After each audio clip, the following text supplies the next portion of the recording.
अरे अरे अरे अच्छा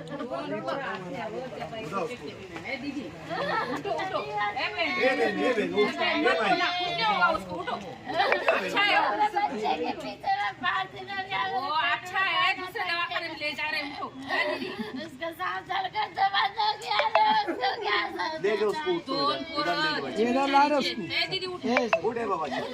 और शहर के अंदर एक तो मामला पेश आया, एक ही परिवार के अंदर जो कि रहने वाले 40 गांव फाटे से जो हम लोग थोड़ा सा जाते हैं, 40 गांव रोड के ऊपर जो सायने की तरफ रास्ता जाता है और सायने के सामने जो पूरी झोपड़पट्टी बनी हुई है, उस झोपड़पट्टी के अंदर वहाँ पे ये रहने वाले जो सुनील नाम के एक आदमी है, इनके टोटल 8 बच्चे थे। अब 8 बच्चे में से एक ही घर के 2 बच्चों का इंतकाल हो गया, देहांत हो गया। अब ये बच्चों का मामला ऐसा है कि उसको सिविल हॉस्पिटल के अंदर एक बच्चे की कल जब डेट हुई तो वो जगह पे एक्सपायर हो गया। कल उसको ये लोगों ने जाकर दफना के आया तो आज इनका जो 3 साला बच्चा था जिसका नाम था काबिल नाम था इनके बच्चे का, जो कि ये पेशे से मदारी है, जो मदारी का जो खेल वगैरह बताते हैं या फिर मांगने का भी काम करते हैं और मांग कर ये अपने झोपड़ियों वगैरह में झोपड़ियों में जाकर ये मतलब गुजर बसर करते हैं और कोई काम रहा तो मालेगांव मांगने के लिए आ जाते हैं। कल इन्हीं के घर में इन्हीं का एक बच्चा जो कि 1 साल का बच्चा था, उसका इंतकाल हो गया और आज बरोज जुमा, कल जुमेरात थी, आज जुमा, आज इसका दूसरा बच्चा जिसकी उम्र तकरीबन 3 साल थी, उसका भी इंतकाल हो गया। उसको सिविल हॉस्पिटल हमारे एक दोस्त है रिक्शा ड्राइवर, इन्होंने यहाँ पर लेकर आया तो उसके मुंह से काफ़ी खून निकल रहा था और जिस वक्त हमने डेड बॉडी उठाकर पीएम रूम में रखे बच्चे की तो मालूम पड़ा कि उसका गला पूरी तरीके से सूज चुका था। ये जो गला है ना, ये गला पूरी तरीके से उसका सूजा हुआ था। बच्चे को 1 घंटा भी नहीं लगा मतलब जान छोड़ने के लिए, उसकी सांस बंद होने के लिए। वहाँ से 40 गांव फाटे से इन्होंने लाने के बाद यस्मीन हॉस्पिटल लेकर गए। यस्मीन वालों ने बोला कि इसको सिविल रेफर करो। यहाँ पे जो बच्चों के डॉक्टर है ओम जादव सर थे, उन्होंने देखा और देखने के बाद जब हमने उनसे बात की तो उन्होंने बताया कि यार ये गला फूगी का जो मामला आता है, जो पहले चलता था, छोटे छोटे बच्चों के जो गले फूक जाते थे, ये वही बीमारी लग रही है जो कि आज से 50 साल पहले बच्चों के अंदर हुआ करती थी। तो हम लोग ये इसलिए वीडियो बनाकर डाल रहे हैं कि मालेगांव शहर के अंदर ये मर्ज मिला है सायना फाटे के पास। अगर अल्लाह ना करे किसी के बच्चे को ये बीमारी होती है या दिखती है या उसके सिम्टम्स भी लगते हैं कि यार कोई बच्चे का गला फूक गया है और उसको कुछ निगलने के लिए तकलीफ हो रही है, तो बराए मेहरबानी वो तुरंत सिविल हॉस्पिटल में या फिर कोई प्राइवेट हॉस्पिटल में या अपने नज़दीकी हॉस्पिटल में वो बच्चे का ले जाकर इलाज करे, क्योंकि एक ही दिन में दो बच्चे इनके घर के चले जाना ये बहुत ही मतलब डेंजरस बात है। और मालेगांव शहर के अंदर ये चीज़ मिली है तो डॉक्टर अभी वो बच्चे का जो स्वैब वगैरह लेते हैं, जो थूक लेते हैं, वो थूक लेकर कॉरपोरेशन के जिम्मेदार को बुलाया गया है। सिविल हॉस्पिटल के जो डॉक्टर्स है वो सब पूरी टीम लगकर वो उनका स्वैब वगैरह ले रही है और उसकी टेस्टिंग के लिए भेजेंगे कि यार ये जो 50 साल पुरानी बीमारी थी क्या ये वही तो बीमारी नहीं है, तो वो चेक करने के लिए भेजा जा रहा है। तो ये इनके घर के जो लड़के के बाप है, हम इनको भी तसल्ली देते कि यार इनके घर से एक साथ 2 बच्चों का चले जाना बहुत दुख की बात है।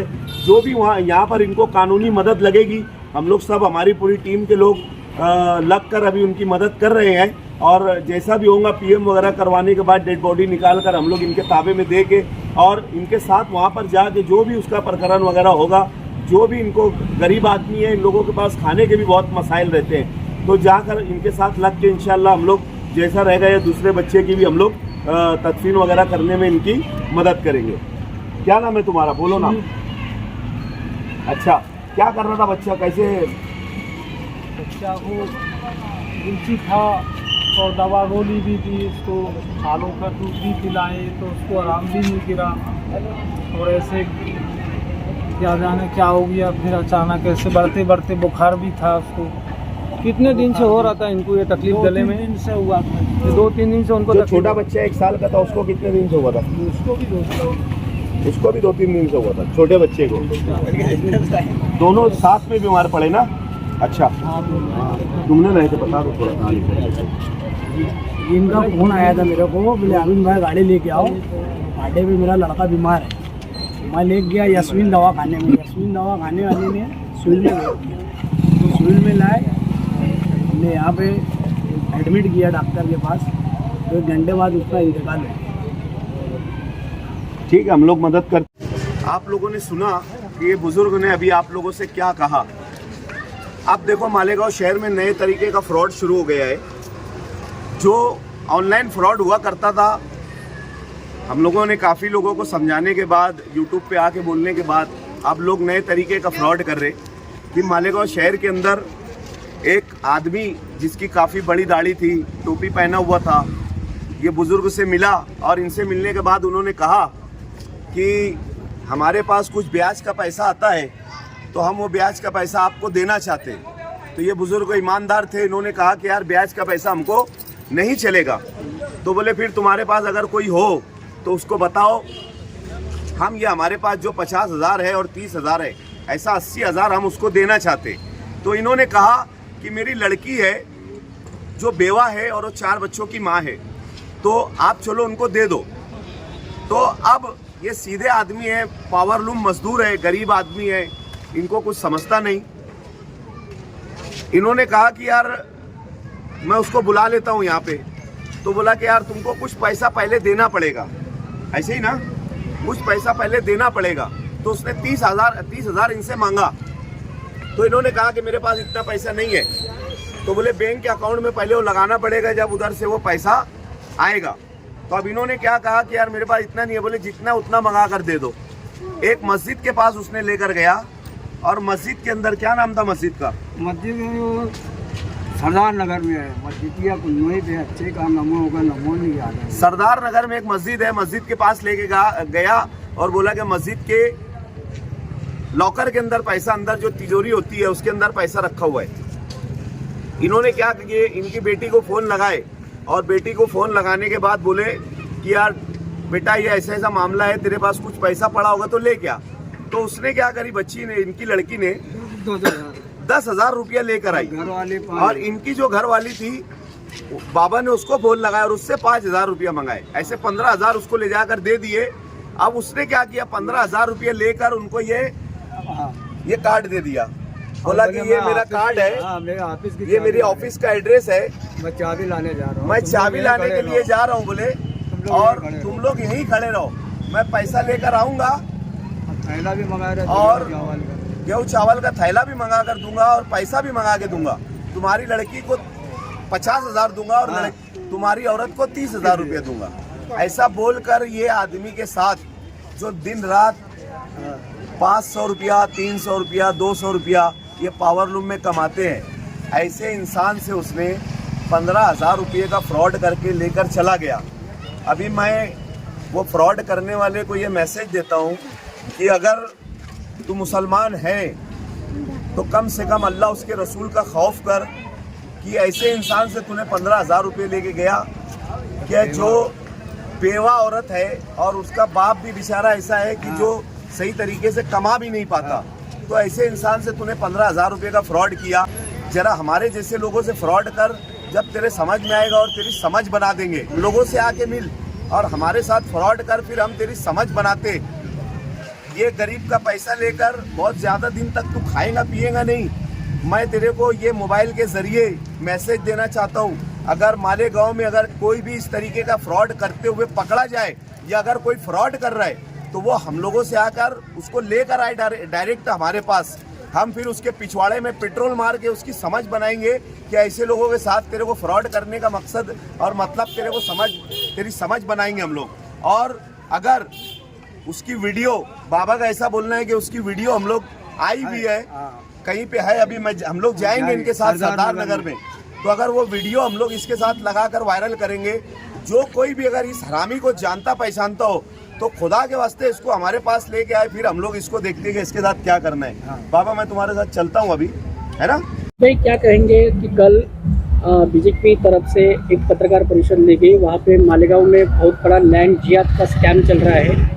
मस्जिद मदरसे उस बेकायदेशीर लैंड के ऊपर बिठाए जा रहे, ऐसा आरोप किया गया है। आप एक मालेगांव के एक नागरिक बोल के आप क्या कहेंगे? सबसे पहले तो मैं आपके चैनल के माध्यम से और नेशनल मीडिया के ज़रिए मैं ये बात बताना चाहता हूँ कि जिस तरीके से मालेगांव शहर को बदनाम किया जा रहा है कि कल जो पत्रकार परिषद ली गई और बोला गया कि यार मस्जिद और मदरसों के ऊपर इलीगल तरीके से बसाया जा रहा है ऐसा, तो मैं आपको बताता चलूँ और जो आपके दर्शक देख रहे हैं उनको भी बोलता चलूँ कि मस्जिद और मदरसा एक ऐसी चीज़ है जहाँ पर अतिक्रमण में बोलो या रोड पर बोलो या किसी की जगह पर बोलो, हम लोगों को ऐसी जगह पर इबादत करने के लिए मना किया गया है कि पहले जो जिस जगह पर आप मस्जिद बनाओगे उस जगह पर आप अपने महल्ले के गरीब आदमी का, अमीर आदमी का, हर किसी का उसके अंदर चंदा जमा करते हैं, जिसको हम डोनेशन बोलते हैं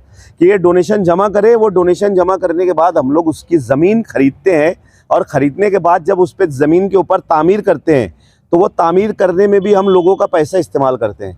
किसी एक समुदाय का या किसी एक आदमी का उसमें पैसा नहीं होता, हम लोग उसको चंदा जमा करते हैं। ऐसा हमको शरीयत में बताया गया है, ऐसा हमारे हदीसों के अंदर लिखा हुआ है कि आप लोग आपस में पैसा जमा करो और पैसा जमा करने के बाद उसके ऊपर आप मस्जिद या मदरसा बनाओ। हमको रोड पर, अतिक्रमण पे या किसी की इल्लीगल जगह पर या किसी की कब्ज़ा की हुई ज़मीन बोलो या किसी गरीब की ज़मीन बोलो या किसी शेतकरी की ज़मीन बोलो कि ऐसे लोगों की ज़मीन आप लोग छीन कर उसके ऊपर हम लोगों को मस्जिद मदरसा बनाने का अलाउड नहीं है। जिन लोगों ने पत्रकार परिषद ली है शायद उन लोगों को नॉलेज कम होगा, उन्होंने नॉलेज मालेगांव के ताल्लुक से कम लिया होगा या मालेगांव को वो एक टारगेट करना चाह रहे हैं शुरू से हर तरीके से, लव जिहाद, लैंड जिहाद, माफिया जिहाद, ये जिहाद वो जिहाद। पहली बात तो आप अपना शब्द सुधारो, जिहाद वर्ड अलग होता है और ये जो 420 लोग कर रहे हैं एक दूसरे के साथ, गरीबों के साथ, शेतकरी लोगों के साथ, ये अलग होता है। तो यहाँ पर जो 420 हो रही है ये बात है, सच है कि यहाँ पर जो कुछ बिल्डर्स जो है ये किसी शेतकरी की ज़मीन बोलो, किसी आदिवासी की ज़मीन बोलो, ये गरीबों की ज़मीन लेकर ये पैसा देते हैं उनको, ऐसा नहीं कि नहीं देते हैं, ये उनसे ज़मीन वगैरह लेकर इलीगल तौर से ये लोग इलीगल तरीके से बेच रहे हैं। तो इसके अंदर कहीं ना कहीं यहाँ के जो ऑफिसर है ना वो भी इसके अंदर दोषी है कि ऑफिसर ने देखना चाहिए। सबसे पहले अगर कोई शेतकरी अगर कोई खेती बेच रहा है तो वो खेती लेने के बाद सबसे पहले उसको क्या किया जाता है कि लेआउट किया जाता है। वो लेआउट का नक्शा कॉरपोरेशन जाता है, उसके बाद वो जाता है नासिक जाता है, कलेक्टर ऑफिस जाता है, प्रांत ऑफिस जाता है। तो ये कितनी ऑफिसों से घूम के ये आता है। तो ऑफिसर वहाँ पे विजिट नहीं करते, जो बिल्डर यहाँ से जो नक्शा बनाकर लेकर जाता है उनके साथ वो साठ गांठ कर लेते हैं, रिश्वतखोरी कर लेते हैं और उनको बआसानी से वो नक्शा कागज़ के ऊपर लिख कर दे देते हैं।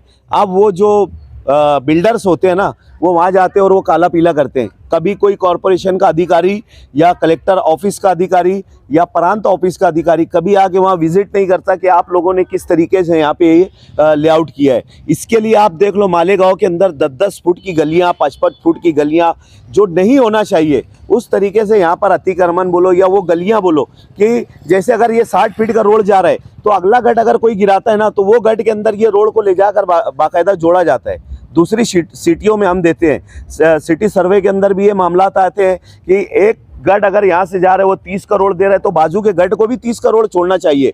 तो ये क्या करते हैं, ये गट वाले ने 30 करोड़ छोड़ दिया तो बाजू वाला उसको ब्लॉक कर देता है। तो अब ये लोगों को जाने के लिए रास्ता नहीं रहता है। तो ये गलतियाँ किसकी है? ये ऑफिसर्स की गलतियाँ हैं। ये रिश्वतखोरी करते हैं और पेपर वहीं पे बैठे बैठे साइन करके दे देते हैं। ये असल बात है, असल मुद्दा ये है। तो बीजेपी वाले जो लोग हैं इनका ज्ञान कम है मेरी नज़र में। इन्होंने पहले ज्ञान बढ़ाना चाहिए अपने आप का और ज्ञान बढ़ाने के बाद ये दिक्कतें मालेगांव शहर में क्यों आ रही है वो देखें। क्योंकि अभी पीछे भी जन्म दाखिलों के ऊपर बहुत सारे मामला चले थे, बोले रोहिंग्या लोग हैं, बांग्लादेशी लोग हैं। एक तो निकाल कर बता दो, अगर आप वाकई में देशभक्त हो और देश प्रेमी हो, देश प्रेमी अगर आपको बनना है या देशभक्त अगर आपको सच्चा देशभक्त बनना है तो हम लोगों से सीखो, हम बताएंगे आपको देशभक्ति किसको बोलते हैं। मछली बाजार के पास जो ख्वाजा गरीब नवाज फ्लाईओवर ब्रिज है उसके नीचे 3 गड्ढा है और वो गड्ढे के अंदर ना जाना हमारे कितनी माएँ बहनें और कितनी गाड़ियाँ गिर चुकी है। उसकी वजह से कई हादसा हो चुके, कई लोगों के हाथ पैर टूट चुके। मुझे ये कहते हुए बड़ा अफसोस हो रहा है कि एक एक खड्डे के लिए, तो देखिए हमने फ़ोटो के साथ हमने निवेदन दिया है कमिश्नर साहब को। बड़े अफसोस के साथ ये कहना पड़ रहा है कि एक एक खड्डे के लिए हमें निवेदन देना पड़ रहा है। आज वो महीने भर से ज़्यादा हो गया वो खड्डे, और उस रोड से महापुर भी गुजरती है, डिप्टी मेयर साहिबा भी गुजरती है, और पार्टी के तमाम कारपोरेटर्स बोलो, लीडरान बोलो, सब उधर से गुजरते हैं, लेकिन उनको वो खड्डा नज़र नहीं आ रहा है। बड़े अफसोस की बात है कि एक एक काम के लिए आज जाकर निवेदन देना पड़ रहा है ताकि अवामी मसाइल को हल किया जा सके। जन्म दाखिले के लिए हमारी माएँ बहनें रो रही हैं। बोल दिया गया बड़ी आन और बान शान के साथ कि मंगल के रोज़ से फला दिन से 2 ऑफिसर बैठ जाएंगे, ये हो जाएगा, वो हो जाएगा, हम पूना जाएंगे, डॉक्यूमेंट्स लाएंगे, ये है वो है, दुनिया भर का छछन किया गया, लेकिन कुछ भी हल नहीं। शहरियान को मैं ये पैगाम देना चाहता हूँ, इन लोगों का ये मिजाज है, काम करो या मत करो। शहर की आवाम 2 हिस्सों में बट कर वोटिंग करी, और आखिरी में 1000-500 रुपया हम इनको वोट का देंगे, ये बिक जाएगी। ये इनका मिजाज है, ये इनकी सोच है, और ये निजी महफिलों में ये बातें करते हैं। तो मालेगांव शहर को 2 हिस्सों में तकसीम कर दिया जाता है। आप अंदाज़ा लगा कर देख लो, दखनी अंसारी के नाम पर सियासत की गई, पैसों की रेल पेल की गई, लेकिन क्या अंजाम हुआ? आप जाकर देखो, शेख रशीद साहब का घर देखो, उनकी गाड़ी देखो, उनका रहने का अंदाज देखो, और आप अपना घर देखो, आपकी छतें आज भी टपक रही है। मुफ्ती इस्माइल कासमी का घर आप जाकर देखिए, उनकी बिल्डिंग देखिए, उनकी ठाट बाट देखिए, और अपने घर को देखिए, आपकी घर आज भी टपक रही है। बिरादरी के नाम पर ये लोग चुनकर तो आ जाते हैं, लेकिन हमें क्या मिला? ये हमें संजीदगी जैसे मिला है। 1500 रुपये देकर रोड खरीदने की बात करने वाले, इनको सबक सिखाने की जिम्मेदारी अब हमारी और आपकी हो चुकी है। अगर हम इसी तरह से खामोश रहे तो यकीन जानिए ये शहर मस्जिद खड्डों में जाता जाएगा। मैं आवाम को यह कहना चाहता हूँ कि एक अच्छी सियासत हमें करना चाहिए। तमिलनाडु के अंदर आप देखो, ऑटो ड्राइवर गरीब से गरीब आदमी एमएलए बना है। दिल्ली के अंदर आम आदमी पार्टी, पंजाब के अंदर आम आदमी पार्टी के गरीब से गरीब लोगों ने कारपोरेटर बने, एमएलए बने। गरीबों का राज आया है, जनता का राज आया है। हमने इन दोनों लीडरान को अगर घर बैठाने का काम नहीं किया, ये अपने शहर को प्रॉपर्टी समझते हैं। आप देख लो, एक घर के 5 उम्मीदवार, एक घर के 3 उम्मीदवार, एक घर के 2 उम्मीदवार, फिर एक घर के 2 उम्मीदवार, ये पूरे शहर को अपनी प्रॉपर्टी समझ लिया, अपने घर के लोगों को आधे से ज़्यादा खड़ा करते। तो क्या कोई गरीब का बच्चा एमएलए नहीं बन सकता? क्या कोई गरीब का बच्चा कारपोरेटर नहीं बन सकता? बन सकता है। आपको, हमको अपनी सोच बदलना है। इनको ये बताना है ये शहर तुम्हारी प्रॉपर्टी नहीं है। ये बेशर्मई के 100वां दिन मनाने वाले हैं। बेशर्मई के उस दिन मैं बताऊंगा इन्हें कितना बेशर्मई का मुजाहरा इन लोगों ने किया है शहर के अंदर। तो मैं शहर से ये कहना चाहूँगा कि आपको आम आदमी पार्टी से जुटिए, उसको ताकत पहुँचाइए। आम आदमी पार्टी आम जनता की पार्टी है। अरविंद केजरीवाल साहब के जितने लोग हैं सब गरीबों को उन्होंने टिकट दिया था। ये गरीबों की पार्टी है। आपने आम आदमी पार्टी को मजबूत किया तो आप मजबूत हो गए, ये शहर मजबूत होगा। तो मैं आपसे ये कहना चाहता हूँ, इन खानदानी सियासी लोगों को घर बैठाने का वक्त आ चुका। मैं यही बात चौक और चौराहों पर जाऊँगा और आवाम के सामने कहूँगा कि इनकलाब की ज़रूरत है। ये फोटोबाज, जुमलाबाजों का इक़्तिदार है। वो अपोजिशन नाम की भी चीज़ नहीं है। उन्हें तो जैसे सांप सूंघ जाता है, तो क्या अपोजिशन का रोल अदा करें। इसीलिए मैं यह कहता हूँ कि आम आदमी पार्टी के साथ रहिए। और फ्लाईओवर ब्रिज के नीचे का जो हमने निवेदन दिया है, हमने ये लिख करके दिया है, अगर आप नहीं बना सकते तो हम आवामी चंदे से वो घड़े को भरेंगे, लेकिन भरेंगे।